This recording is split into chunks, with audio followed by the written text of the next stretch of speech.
A warrior who learned so much in such a short time glimpses his power as a legendary Super Saiyan for the first time while fully conscious, and this leaves everyone around him astonished.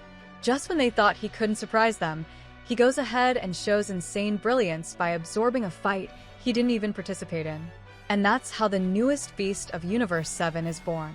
His evolution has begun, and there's no time for games. The current power levels are reaching a new phase. In a universe that includes Goku, Vegeta, Monaka, Frieza, and Gohan as the most powerful, Broly has very little time to evolve, and this is evident in the rush in which this evolution occurred. If you're wondering why, I'll answer that for you. And if you're asking where you'll find more answers to questions like this, then I have the solution. Click the subscribe button, leave your like, and activate the bell. Well, where will all this lead us?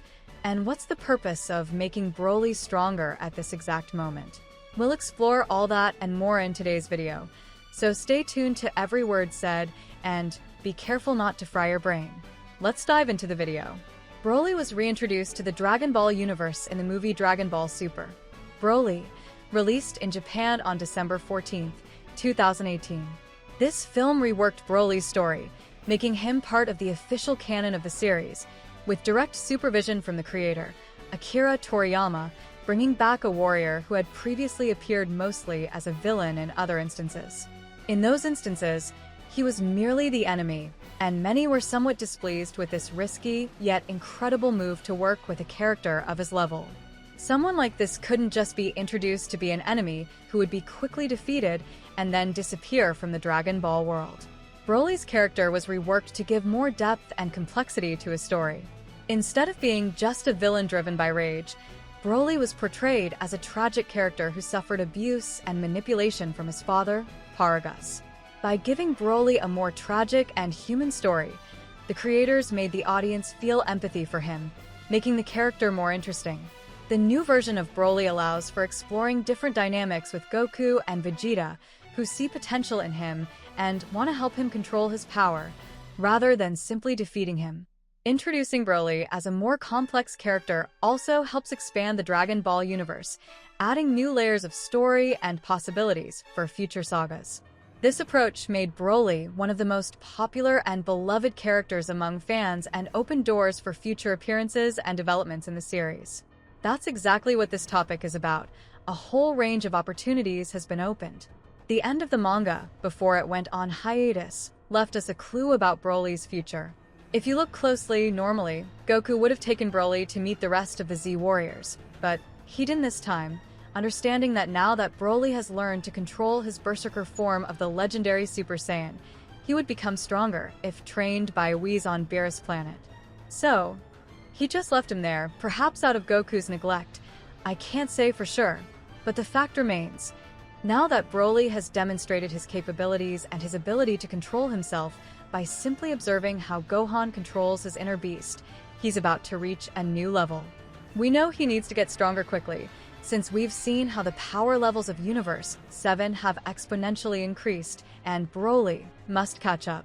More than catching up, he needs to control this power, and who better to train his mind than Whis, who has already helped both Goku and Vegeta in this regard. Broly's evolution is just a matter of time, and very little time, to be honest. Broly has a special factor besides the beast that resides within him. His learning ability is extremely advanced, even by Dragon Ball standards. I don't know if this will be explored further, but Frieza is considered similar in this regard, with an evolution that surpasses anyone in the universe. Yet, even so, he still loses to Broly, who constantly evolves during battle. He has a heightened level of adaptation the more his rage flows, and if he learns to channel it, he'll be unbeatable. He is like the Maharaja of Dragon Ball Super. But why make Broly a character with these traits, as if being a monstrous force wasn't enough? Well, I'll explain exactly what's coming in Dragon Ball Super. We don't yet have a confirmed date for the manga's return, but something left behind that could be brought forward now is the second part of the Tournament of Power, this time with the addition of Broly. There are two options for this next tournament. Either it will be like the first, but instead of leaving some universes out, all of them would participate this time, including the ones that didn't in the first edition, or it could focus only on the strongest universes that have evolved after the first tournament. This would explain the rapid evolution of Universe 7's warriors in such a short time. Another interesting bonus idea could be something like this. In the Tournament of Power in Dragon Ball Super, Universes 1, 5, 8, and 12 didn't participate because their average mortal level was above 7. This means these universes were considered more developed with a higher quality of life, exempting them from the tournament. So, this time it could be something like selecting warriors based on their power level relative to a certain threshold, with only the most capable warriors participating in this new Tournament of Power, just the elite. This would be something different from the first edition and would bring surprises to some. In this case, Zeno would certainly ask Daishinkan to notify them in advance, giving some warriors time to evolve. The first Tournament of Power featured the participation of 8 of the 12 universes, each sending a team of 10 warriors, totaling 80 fighters, and it took place in the world of Void, a place without time or space, allowing the participants to use their full power. It could be something like that Void world, but it would be cool to expand the scenarios. Both are capable of bringing that kind of variety. Remember back in Dragon Ball Z, in the Majin Buu saga, how Babidis' spaceship worked? It could be something similar. What do you think? Babidis' spaceship had several levels, each with different challenges and guardians. The Z warriors had to fight Babidis' minions at each level to advance.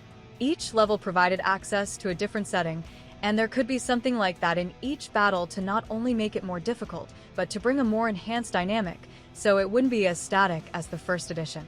Now, I also remembered something very important, and I hope it gets added to this new tournament somehow.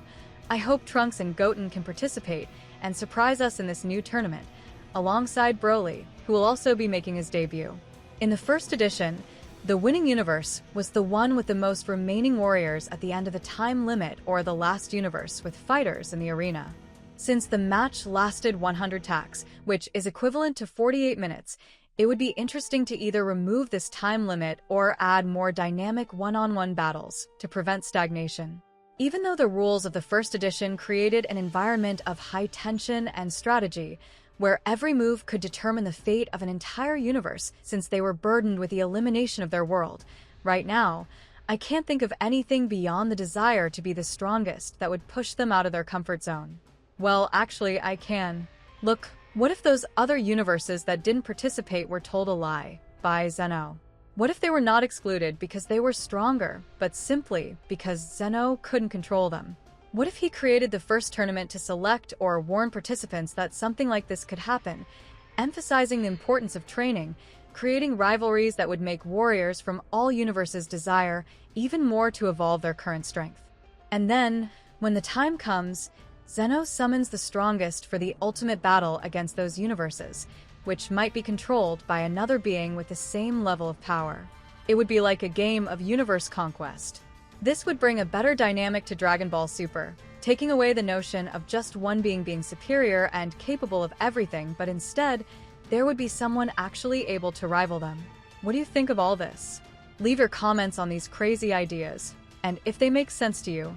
To me, they make a lot of sense because Zeno just wants fun, so why not put all the universes right into the action?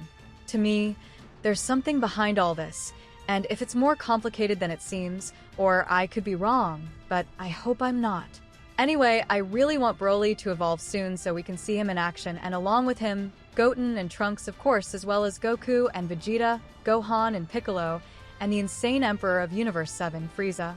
Who else do you think is capable of being part of such a tournament in Universe 7? Leave your comments. And well, that's it, the video ends here. Thank you so much to everyone who stayed until the end. I hope you really enjoyed it, and until next time, bye.